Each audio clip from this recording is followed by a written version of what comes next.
कर्मण्येवाधिकारस्ते मा फलेषु कदाचन मा कर्मफलहेतुर्भूः मा ते संगोऽस्त्वविकर्मणि।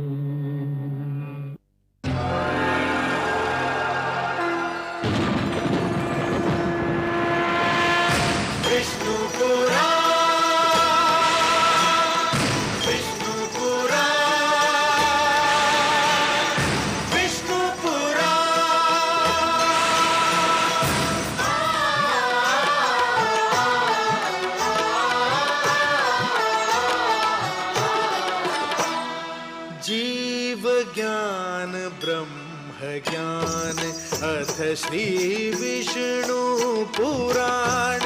जीव ज्ञान ब्रह्म ज्ञान अथ श्री विष्णु पुराण। ओम की कथा महान, ओम की कथा महान। जय श्री विष्णु पुराण, विष्णु पुराण, विष्णु पुराण, विष्णु पुराण।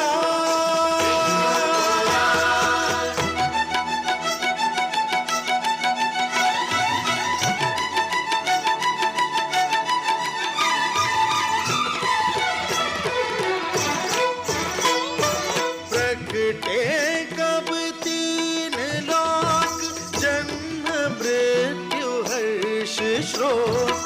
जन्म मृत्यु हर्ष शोक। पृथ्वी जल वायु गगन, प्रकटी कब ज्योत अगन। प्रकटी कब ज्योत अगन। इस पुराण में है निहित, इस पुराण में है निहित जप तप और योग ध्यान। विष्णु पुराण, विष्णु पुराण, विष्णु पुराण। मैं माँ हूँ, धरती माँ। जीने के कुछ नियम होते हैं, कुछ सिद्धांत होते हैं जिनका पालन करना मानव का कर्तव्य है। इन्हीं में से एक सिद्धांत यह है कि पूर्वजों के दिए हुए संस्कार को नई पीढ़ियां केवल इसलिए ना तोड़ें कि ये संस्कार पुराने हैं। इन संस्कारों में से एक संस्कार यह है कि पिता परिवार का स्वामी होता है। परिवार का पालन पोषण करके वो भगवान विष्णु का धर्म निभाता है। परिवार के दुख सुख का ध्यान रखना उसका परम कर्तव्य है। महाराज उत्तानपाद से इसी धर्म को निभाने में चूक हो गई। परिणाम स्वरूप उनके पुत्र को वो कष्ट झेलना पड़ रहा है जिसे देखकर मेरा मन भर आया है और माता लक्ष्मी उदास दिखाई पड़ती हैं। यह सोचकर तो दुख और भी बढ़ जाता है कि ध्रुव के कष्ट की श्रृंखला न जाने कब समाप्त होगी। ओम नमो भगवते वासुदेवाय, ओम नमो भगवते वासुदेवाय, ओम नमो भगवते वासुदेवाय, ओम नमो भगवते वासुदेवाय, ओम नमो भगवते वासुदेवाय, ओम नमो भगवते वासुदेवाय।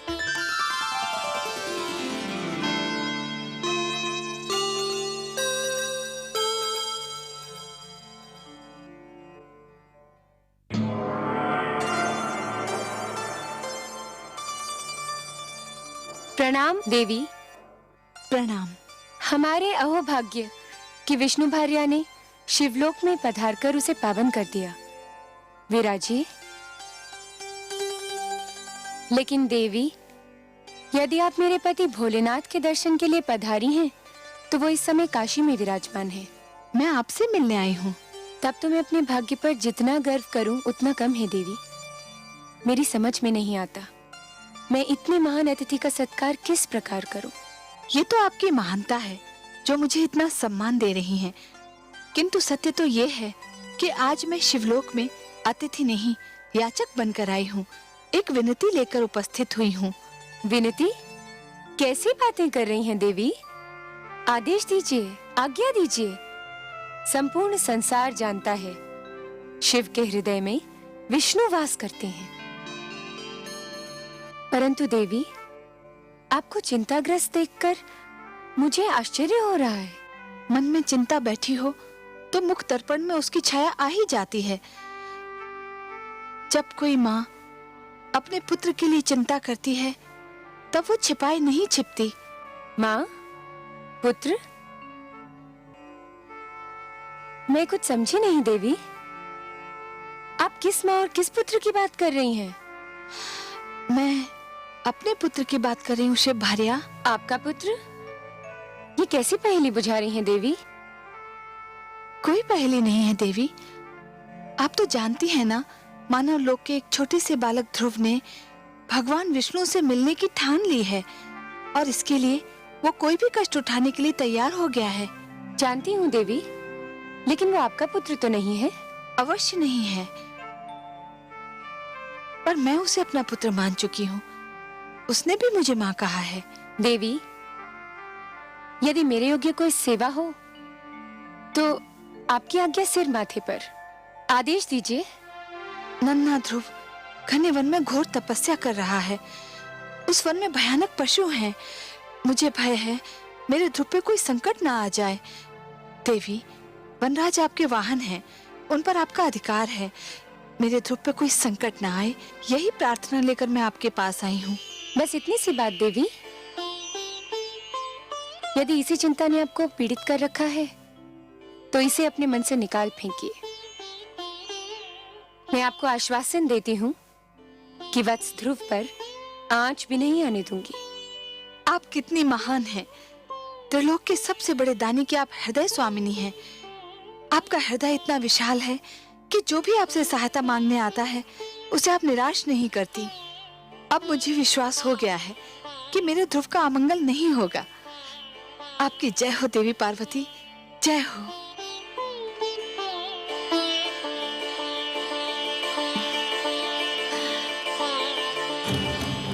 भगवते वासुदेवाय। ओम नमो भगवते वासुदेवाय। ओम नमो भगवते वासुदेवाय। ओम नमो भगवते वासुदेवाय। ओम नमो भगवते वासुदेवाय।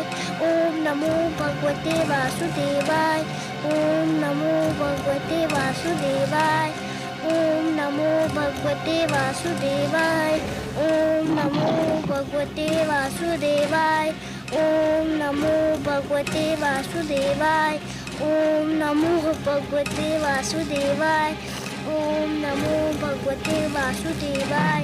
ओम नमो भगवते वासुदेवाय। ओम नमो भगवते वासुदेवाय। ओम नमो भगवते वासुदेवाय। ओम नमो भगवते वासुदेवाय।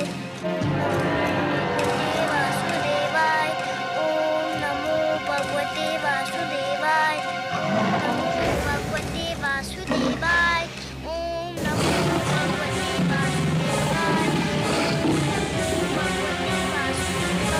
भगवते वासुदेवाय। वासुदेवाय।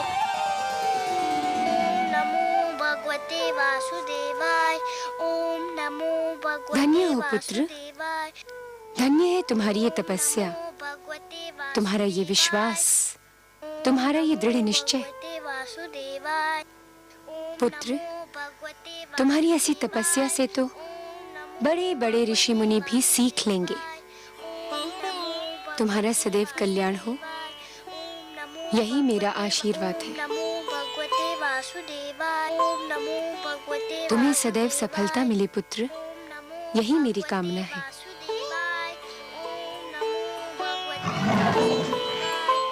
सिंहराज, तुम यहीं ठहरोगे।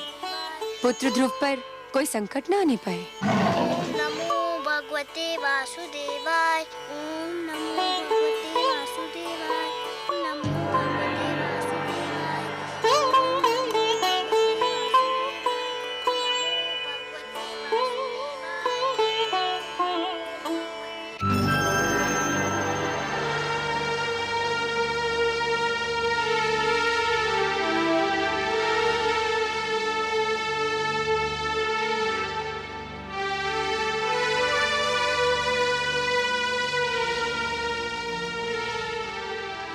आइए देवी, पधारिए। कहिए कैसा रहा आपका ध्रुव अभियान? आपकी कृपा से भोलेनाथ, ध्रुव को कोई हानि नहीं पहुंची। वो बाल बाल बच गया। मैं सही समय पर वहां पहुंच गई थी। परंतु देव, मेरे आश्चर्य की सीमा ही नहीं रही ये देखकर कि बालक ध्रुव ने इतना सब कुछ हो जाने के पश्चात भी आंख तक नहीं खोली, जैसे कि उसे ज्ञान ही न हो कि वो किन संकटों में घिरा हुआ है। वातावरण से अनजान वो बालक आंखें मूंदे दृढ़ संकल्प के साथ मंत्र जाप करता रहा। इसमें आश्चर्य की क्या बात है देवी? ध्रुव का तो अर्थ ही होता है अटल और दृढ़ निश्चय।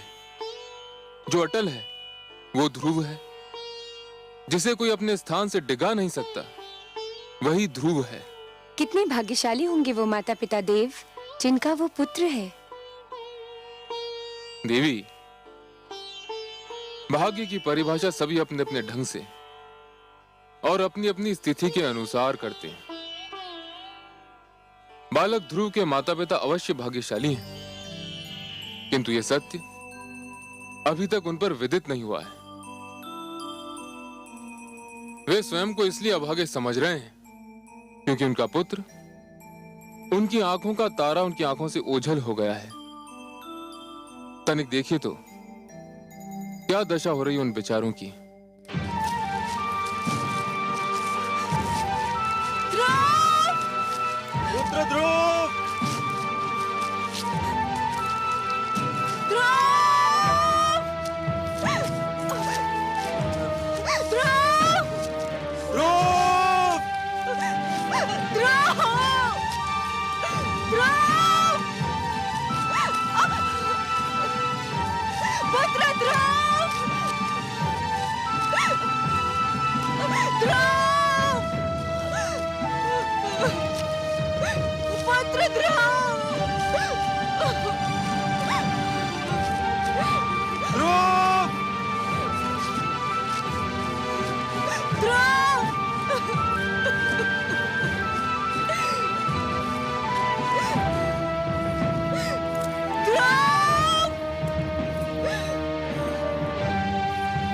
पुत्र ध्रुव,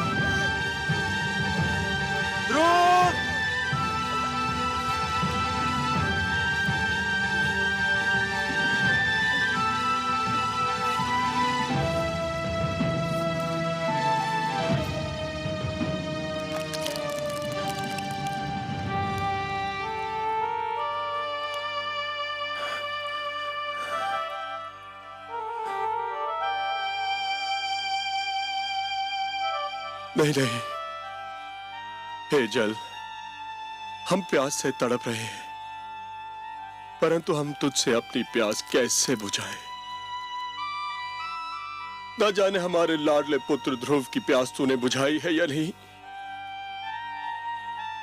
कहीं ऐसा ना हो कि हम तुझसे अपनी प्यास बुझा लें और हमारा पुत्र तेरी एक एक बूंद को तरसता रहे। नहीं, हम अपनी प्यास बुझाकर ऐसा पाप नहीं कर सकते, नहीं कर सकते, नहीं कर सकते।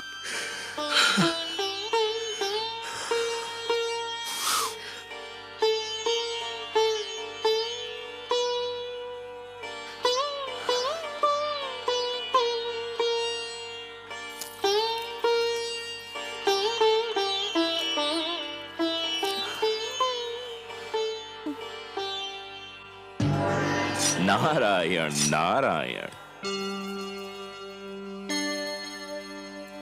देव ऋषि, आप महारानी सुनीति, लगता है हमारे भाग्य जाग गए। आपके दर्शन करके तो हम धन्य हो गए। न जाने कब से हमारी आंखें आपके दर्शनों की प्यासी थी। आंखों की प्यास यदि बुझ गई हो तो अब आप जल से अपनी प्यास बुझाएं। जल ग्रहण कीजिए राजन, आप भी, और महारानी सुनीति आप भी। कैसे ग्रहण करें? जब से हमारा पुत्र राजमहल छोड़ के गया है, भूख प्यास सब मिट गई हमारी। न जाने कहा होगा, कैसा होगा, उसे ढूंढ ढूंढ के थक गए हम। राजभवन का पाला हुआ न जाने किन मार्गों में ठोकरे खा रहा होगा वो। आपका पुत्र भगवान विष्णु की खोज में निकला है। जो भगवान की खोज में निकलते हैं, जिनके मन में वो रम जाते हैं, उन्हें भगवान अपनी अनुकंपा की छत्र छाया में ले लेते हैं। संसार की कोई भी विपदा उन्हें छू भी नहीं सकती। हमारा पुत्र कहाँ है इस समय? मैं ये तो नहीं बता सकता देवी, परंतु इतना अवश्य कह सकता हूं, वह जहां भी है सुरक्षित है। क्या हम उसे मिल सकते हैं देवऋषि? यह भी संभव नहीं है, क्योंकि ध्रुव भगवान विष्णु के अतिरिक्त किसी से मिलना नहीं चाहता। फिर आप उससे कैसे मिल सकते हैं? हे देवर्षि, क्या हम उसकी एक झलक भी नहीं देख सकते? नहीं देवी, यह भी संभव नहीं है। क्यों संभव नहीं? इसलिए क्योंकि उसे स्वयं भगवान विष्णु की एक झलक देखने की धुन है, इसलिए आप उसे देख न पाएंगी। मेरा परामर्श मानेंगे राजन? आज्ञा दे प्रभु। आप अपनी राजधानी लौट जाइए। यह संभव नहीं है देवऋषि।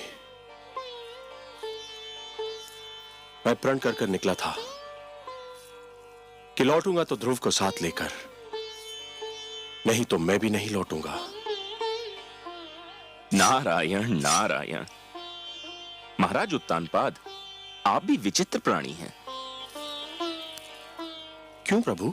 आपने तो मानो ठान ली हो कि जीवन भर वही करेंगे जो दूसरों के लिए कष्टदायक हो। ये आप क्या कह रहे हैं प्रभु? मैंने तो कभी किसी को कोई कष्ट नहीं पहुंचाया। किसको नहीं पहुंचाया? कौन सा धर्म निभाया आपने जिससे दूसरों को सुख मिले? मैं आपका कटाक्ष समझा नहीं प्रभु। कटाक्ष नहीं, ये सत्य है राजन। सबसे पहले आप पति धर्म भूले। आपने सुंदरता में अधिक रुचि ली, नीति को महत्व नहीं दिया। सुंदर सुरुचि को पाकर आप सुशील सुनीति को भूल गए। आपने पिता का भी धर्म नहीं निभाया, इसलिए आज आपके जिस पुत्र को आपके स्नेह की छांव में होना था, वह इस झुलसाती धूप में भटक रहा है। और अब अपनी प्रजा को कष्ट देकर आप एक राजा के धर्म से भी विमुख होना चाह रहे हैं। परंतु प्रभु, मैंने प्रजा को तो कोई कष्ट नहीं दिया है। कैसे नहीं दिया? राजकाज की बागडोर और अपनी प्रजा के हित को एक स्वार्थी नारी की दया पर छोड़कर आप समझते हैं कि आपने अपनी प्रजा को बहुत सुख दिया है। जो राजा अपने परिवार की समस्या में पड़कर अपनी प्रजा के हित को भूल जाए, उसे राजा कहलाने का कोई अधिकार नहीं है। एक सुंदर नारी की सुंदरता में आप ऐसा फंसकर भटके कि धर्म का मार्ग ही भूल गए। राजन, जब एक व्यक्ति भटकता है तो केवल वही व्यक्ति भटकता है, किंतु जब एक राजा भटकता है तो पूरा देश भटक जाता है, राष्ट्र भटक जाता है। आप सत्य कहते हैं प्रभु, परंतु मेरे लिए अपने पुत्र को भूल पाना संभव नहीं। मैं राजा अवश्य हूं, पर पिता भी तो हूं। यही तो वो सत्य है राजन, जो एक साधारण व्यक्ति से राजा की और एक राजा से साधारण व्यक्ति की पहचान अलग करता है। एक साधारण व्यक्ति के लिए उसका परिवार ही उसका संसार है, किंतु एक राजा के लिए उसकी प्रजा ही उसका परिवार है, और आप अपने परिवार को भूल गए हैं। अब भी समय है राजन, अपनी भूल का प्रायश्चित कर लीजिए,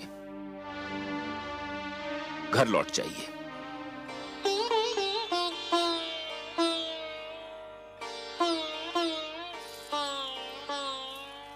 देवर्षि, आप तो मेरे पूज्य पितामह हैं, सृष्टि के सबसे महान पथ प्रदर्शक हैं। आपने तो सदैव ही भटकों को मार्ग दिखाया है। आपने मुझे भी धर्म का मार्ग दिखाया है। मुझे मेरी भूल बताकर आपने बड़ा उपकार किया है। प्रणाम है आपको, बारंबार प्रणाम है। आपकी आज्ञा शरोधार्य करके मैं अपने परिवार, अपनी प्रजा के पास वापस लौटता हूं।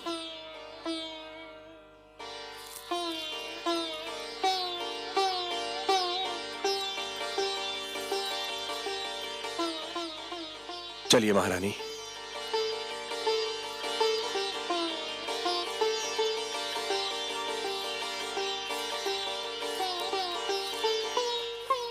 चलो, माता पिता को तो सद्बुद्धि मिल गई।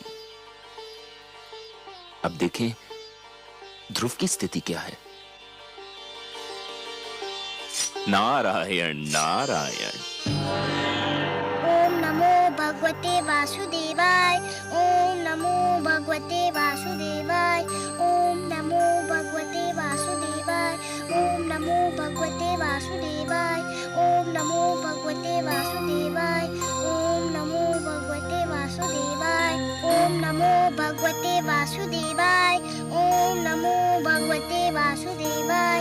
ओम नमो भगवते वासुदेवाय। ओम नमो भगवते वासुदेवाय। ओम नमो भगवते वासुदेवाय।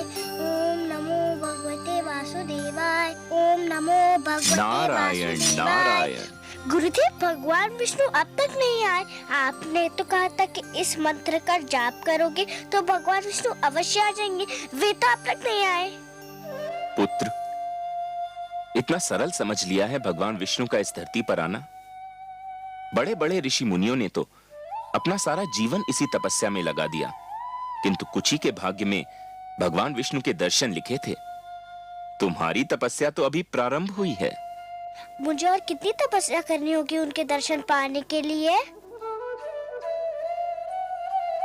वत्स, फल अपने निर्धारित समय पर ही पकता है। कली भी निर्धारित समय पर ही फूल बनती है। सूर्य, चंद्रमा, प्रभात, संध्या, ये सब एक क्रम चक्र से बंधे हैं। इनका उदय होना, अस्त होना, आना जाना, ये सब निर्धारित समय से ही होता है। तुम्हारी तपस्या सफल होने का समय भी अवश्य आएगा पुत्र, पर तुम तो अभी से घबरा गए। घबराया नहीं गुरुदेव, पर कहीं मेरी तपस्या में कोई कमी तो नहीं रह गई जो भगवान विष्णु अभी तक मेरे पास नहीं आए? तुम्हारी बात में तथ्य है पुत्र। तुमने मुझे सोचने पर विवश कर दिया है, क्योंकि ये तो सत्य है कि मेरे नारायण उन्हीं से प्रसन्न होते हैं जिनके मन में उनके अतिरिक्त किसी का ध्यान न हो, जिनके नेत्रों में उनके अतिरिक्त किसी की छवि न हो, जो उनके दर्शन के अतिरिक्त कोई अभिलाषा न रखते हों, जो सारी कामनाओं का, सारे बंधनों का त्याग कर चुके हों, जो पूर्ण रूप से समर्पित हों। आप ही तो मेरे गुरु हैं, आप ही तो मेरे मार्गदर्शक हैं। आप भी बता सकते हैं कि मैं और क्या करूं जो भगवान विष्णु मेरे पास आ जाए? कुछ पाने के लिए कुछ छोड़ना पड़ता है वत्स, यही विधि का नियम है। मुझे क्या छोड़ना होगा गुरुदेव? तुम बहुत बड़ी वस्तु पाना चाहते हो, अतएव तुमको बहुत बड़ी वस्तु छोड़नी पड़ेगी। आप उस वस्तु का नाम बताइए, मैं उसे छोड़ दूंगा। खाना छोड़ सकते हो? हाँ, छोड़ दूंगा। तब तो भगवान विष्णु मेरे पास आ जाएंगे ना? अवश्य आएंगे, अवश्य आएंगे पुत्र। कोई कितना भी आग्रह करे, कितना भी विवश करे, बस तुम खाने को हाथ मत लगाना। फिर देखो कितना शीघ्र भगवान का मन पिघलता है। अच्छा, तुम अपने मंत्र का जाप आरंभ करो, मैं चला, मुझे कुछ और कार्य याद आ गया है। ओम नमो भगवते वासुदेवाय। ओम नमो भगवते वासुदेवाय। ओम नमो वासुदेवाय। ओम नमो भगवते वासुदेवाय। ओम नमो भगवते वासुदेवाय। आंखें खोलो पुत्र, लो तुम्हारे लिए फल लाई हूँ। मैं नहीं खाऊंगा माते। क्यों, क्या भूख नहीं लगी? लगी है पर मैं कुछ नहीं खाऊंगा। पर क्यों नहीं खाओगे? मेरे गुरु का यही आदेश है। आदेश? क्या आदेश है? क्या कहा देवर्षि ने तुम्हें? उन्होंने कहा है कि यदि मैं खाना छोड़ दूं तो भगवान विष्णु शीघ्र मेरे पास आ जाएंगे। पुत्र तुम अभी बहुत छोटे हो, खाओगे नहीं तो रहोगे कैसे?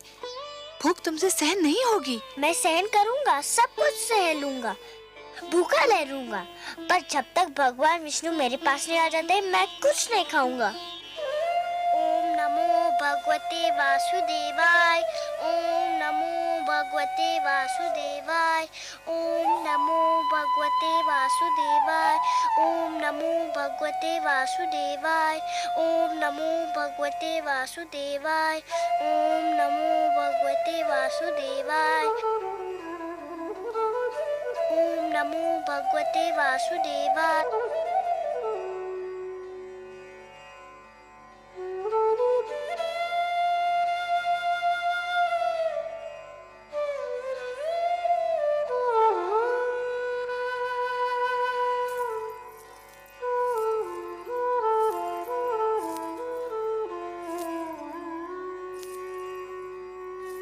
आपका मुख आपके मन का दर्पण है देवी। मन में चिंता हो तो उसकी छाया आपके मुख पर कहीं दूर से दिखाई देने लगती है। और आज तो आप सिर से पांव तक चिंता की मूर्ति बनी हुई हैं। सब कुशल तो है? कुशल कहाँ कमल नयन, देवर्षि नारद को न जाने समस्याएं खड़ी करके क्या आनंद आता है। एक और नई समस्या खड़ी कर दी उन्होंने। अब कौन सा नया पुष्प खिलाया उन्होंने? पहले तो उसे वन में तपस्या करने के लिए छोड़ दिया। मुझे यही चिंता क्या कम थी कि वन के पशुओं से उसकी रक्षा कैसे होगी। और अब उन्होंने ध्रुव को आदेश दिया है कि आहार भी त्याग दे। देवर्षि ध्रुव के गुरु हैं। गुरु की आज्ञा का पालन करना शिष्य का कर्तव्य होता है। गुरु तो भगवान से भी बड़ा होता है। इसका अर्थ ये हुआ कि आप भी देवर्षि से सहमत हैं? वो तो नन्हा सा बालक है, तनिक सोचिए तो, आहार त्यागने से उसकी क्या दशा हो जाएगी। क्षमा कीजिए प्रभु, संभवतः आपको भी उसकी पीड़ा पर दया नहीं आ रही। ये आप नहीं बोल रही हैं देवी, ये आपके भीतर समाई हुई एक नारी, एक मां बोल रही है। यही समझ लीजिए करुणा सिंधु, पर मुझसे उसकी दशा देखी नहीं जाती। दया कीजिए उस पर, दया कीजिए मुझ पर। मुझे आपसे सहानुभूति है देवी, पर मुझे खेद है, मैं पक्षपात नहीं कर सकता। पक्षपात? कैसा पक्षपात प्रभु? धरती पर मनुष्य लोक में मेरे अगणित भक्त हैं। माना कि ध्रुव सर्वस्व त्याग कर मेरा दर्शनाभिलाषी है देवी, परंतु जो मेरे साधारण भक्त हैं उनका भी तो मुझ पर अधिकार है।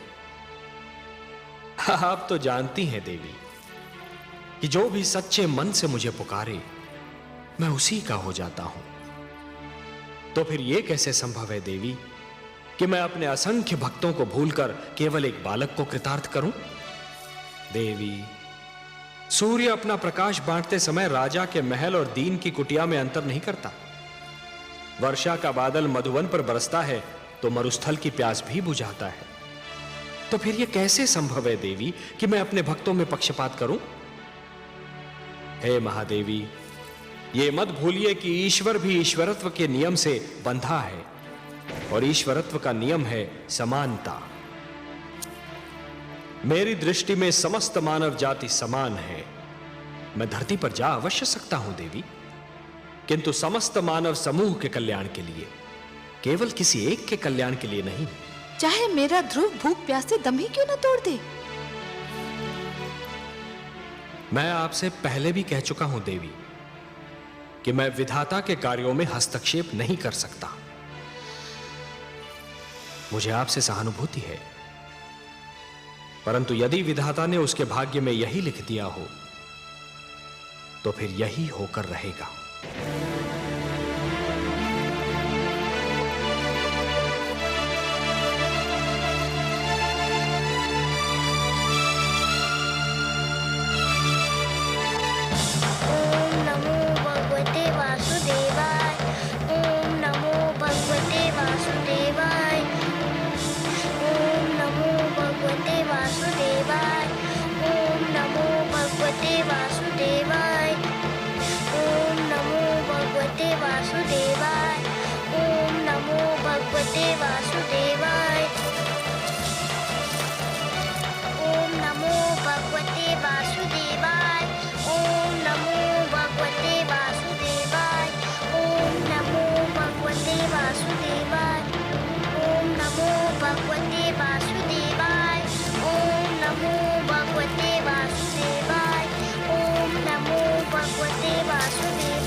गंधर्व मलय केतु, ये नन्हा सा बालक अकेले इस भयानक वन में क्या कर रहा है? देखते नहीं गंधर्व राज चित्ररथ भगवान विष्णु के मंत्र का जाप कर रहा है।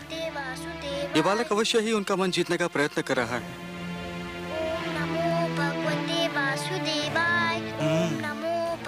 ये तो चिंता का विषय है गंधर्व राज। है तो सही, कहीं इसकी तपस्या हमारे स्वर्ग के स्वामी के लिए कोई संकट ना खड़ा कर दे। तब तो हमें तुरंत देवराज इंद्र को सूचित करना चाहिए। चलो, कहीं देरी ना हो जाए। ओम नमो भगवते वासुदेवाय, ओम नमो भगवते वासुदेवाय, ओम नमो भगवते वासुदेवाय।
देवराज, देवराज, देवराज, देवराज!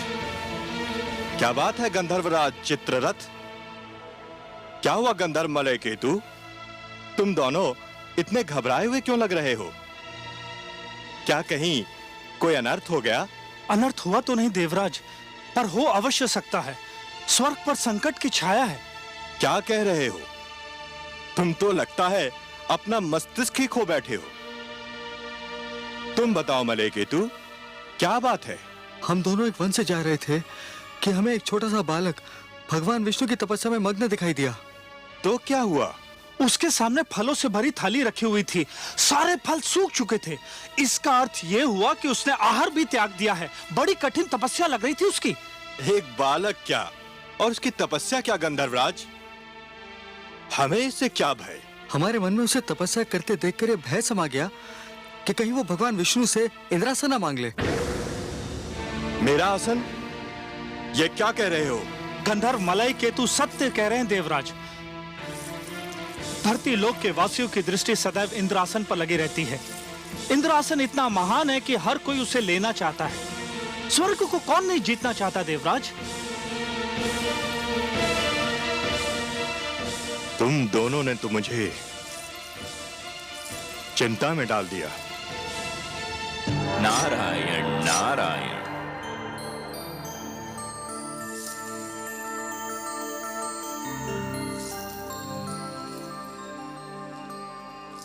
बड़ी शुभ घड़ी में पधारे आप देवर्षि। मैं सोच ही रहा था कि अपनी चिंता का भागीदार किसे बनाऊं कि आप आ गए। मैं आपकी कोई सेवा कर सका तो स्वयं को धन्य समझूंगा। आपको ज्ञात है कि एक बालक वन में भगवान विष्णु के लिए तपस्या कर रहा है? हाँ, मैं जानता हूं। उस बालक का नाम ध्रुव है। क्यों कर रहा है वो तपस्या? बड़ा विचित्र प्रश्न है देवराज। क्या आप किसी को तपस्या करने का भी अधिकार नहीं? परंतु उसकी तपस्या का कोई तो उद्देश्य होगा। तपस्या, साधना, भक्ति और आराधना ये व्यक्तिगत कार्य हैं देवराज। जो जिसकी पूजा करता है वही उसका उद्देश्य समझता है। आराधक और आराध्य के बीच आने का किसी को भी अधिकार नहीं। मुझे इतना भोला न समझिए देवर्षि। धरती के वासी स्वार्थ के बिना ईश्वर की पूजा भी नहीं करते। इस बालक का भी अवश्य ही कोई स्वार्थ है। मानता हूं देवराज, आप सत्य कह रहे हैं, किंतु ध्रुव के विषय में कहना उचित न होगा। क्यों? मानव लोक के वासियों के मन में साधारणतया दो ही प्रलोभन होते हैं। या तो उन्हें सत्ता का लोभ होता है या फिर धन का। ध्रुव महाराज उत्तानपाद का ज्येष्ठ पुत्र है, सो उसे सत्ता का क्या लोभ होगा? सत्ता तो आज नहीं तो कल उसके हाथों में आनी ही है। और आप तो जानते ही हैं देवराज कि धरती पर जिसके हाथों में सत्ता होती है उसके चरणों में धन का ढेर लग जाता है। सो ध्रुव को धन का भी लोभ नहीं हो सकता। हमारे गंधर्व तो कुछ और ही सोचते हैं। क्या सोचते हैं आपके गंधर्व? इनका विचार है, और हमारे विचार में इनका विचार कुछ अनुचित भी नहीं, कि ध्रुव भगवान विष्णु से वरदान में हमारा सिंहासन मांगने वाला है। नारायण नारायण। देवराज, धरती पर कई बार प्रलय आई और फिर सृष्टि की रचना भी हुई। युग बदले, शताब्दियां बदली, कल्प बदले, मनवंतर बदले, पर नहीं बदले तो आप। उधर क्षण भर को किसी ने साधना में आंख क्या बंद कर ली, इधर आपका सिंहासन डोल गया। विश्वास कीजिए देवराज, ध्रुव का ऐसा कोई उद्देश्य नहीं है। आप जानते हैं देवर्षि की इंद्रासन पर सबकी आंखें लगी रहती हैं। पहले भी कई बार कई लोग इसे हत्याने का प्रयास कर चुके हैं। मुझे यही चिंता है। आपको चिंतित रहने का इतना अभ्यास हो चुका है देवराज कि यदि आप चिंतित न लगें तो अधूरे से लगते हैं। ध्रुव की दृष्टि में इंद्रासन तुच्छ है। उसकी दृष्टि तो कहीं और ऊंचाई पर लगी हुई है। परंतु आप चाहते क्या हैं देवराज? मैं चाहता हूं कि उसकी तपस्या में बाधा पड़ जाए, उसकी साधना टूट जाए।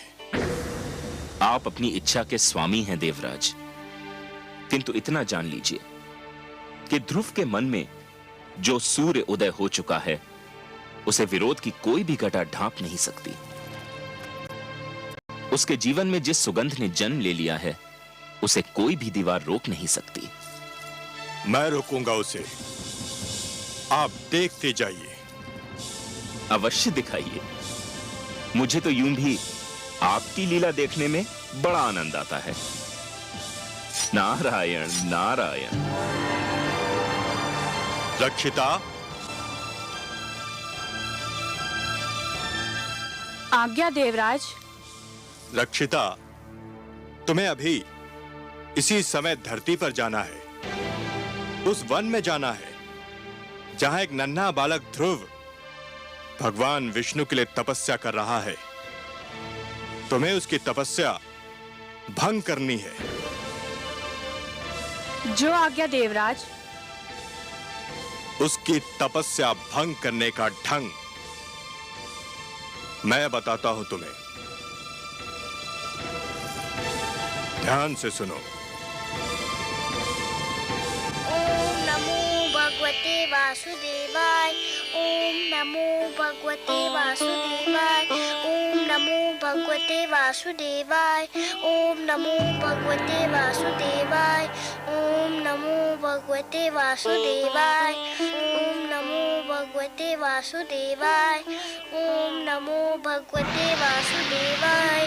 ओम नमो भगवते वासुदेवाय। ओम नमो भगवते वासुदेवाय। ओम नमो भगवते वासुदेवाय। ध्रुव, ओम नमो भगवते मेरे पुत्र, तू यहाँ है और मैं तेरी खोज में न जाने कहाँ भटक रही थी। भगवते वासुदेवाय। आंखें तो खोल मेरे राज दुलारे। देख, भगवते वासुदेवाय। देख मैं तेरे सामने खड़ी हूँ। नमो भगवते वासुदेवाय। देख तेरे वियोग में नमो भगवते मेरी क्या दशा हो गई। ओम नमो भगवते वासुदेवाय। ओम नमो भगवते वासुदेवाय। अरे, भगवते वासुदेवाय। तू तो मेरी बात ही नहीं सुनता। ओम नमो भगवते वासुदेवाय। पहले मेरी एक पुकार पर मेरे पास दौड़ा चला आता था, मेरी बाहों में समा जाता था। ओम नमो भगवते वासुदेवाय। ये तुझे क्या हो गया है ध्रुव? ओम नमो भगवते वासुदेवाय। ओम नमो न जाने किसने जादू टोना कर दिया मेरे राजकुमार पर। ओम नमो भगवते वासुदेवाय। मेरे लाल, बंद कर दे अपनी तपस्या। तेरी इच्छा पूरी हो गई है। महाराज, तुझे अपनी गोद में बिठाने को तैयार हो गए हैं। तेरी विमाता सुरुचि ने भी अपनी भूल स्वीकार कर ली है। चल मेरे लाल, राजमहल तेरी प्रतीक्षा कर रहा है। ओम नमो भगवते वासुदेवाय। ओम नमो भगवते वासुदेवाय। हाय मेरे भाग्य, मेरी आंखों के तारे, मेरे मन के चैन। ये तेरी आयु नहीं तपस्या करने की, अभी तो तेरे खेलने कूदने के दिन है। तूने अभी जीवन में देखा ही क्या है। तुझे मेरी सौगंध, बंद कर दे ये जाप। नमो भगवते वासुदेवाय। ओम नमो भगवते वासुदेवाय। यदि तूने जाप नहीं बंद किया तो मैं अभी यही तेरे सामने अपने प्राण त्याग दूंगी। ओम नमो भगवते वासुदेवाय। ओम नमो भगवते वासुदेवाय। ओम नमो भगवते वासुदेवाय। ओम नमो भगवते वासुदेवाय। ओम नमो भगवते वासुदेवाय। ओम नमो भगवते वासुदेवाय। ओम नमो भगवते वासुदेवाय। ओम नमो भगवते वासुदेवाय। ओम नमो भगवते वासुदेवाय। ओम नमो भगवते वासुदेवाय। ओम नमो भगवते वासुदेवाय। ओम नमो भगवते वासुदेवाय।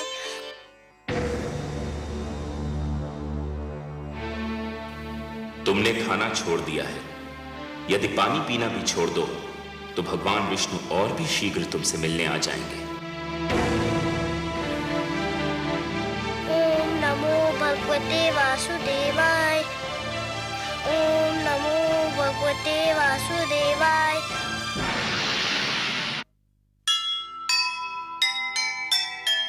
यह कैसा संकल्प है, यह कैसा विश्वास। सब संकट सहती गई, प्रभु दर्शन की आस। देवलोक में मच गया भीषण हाहाकार। डिगा नहीं ध्रुव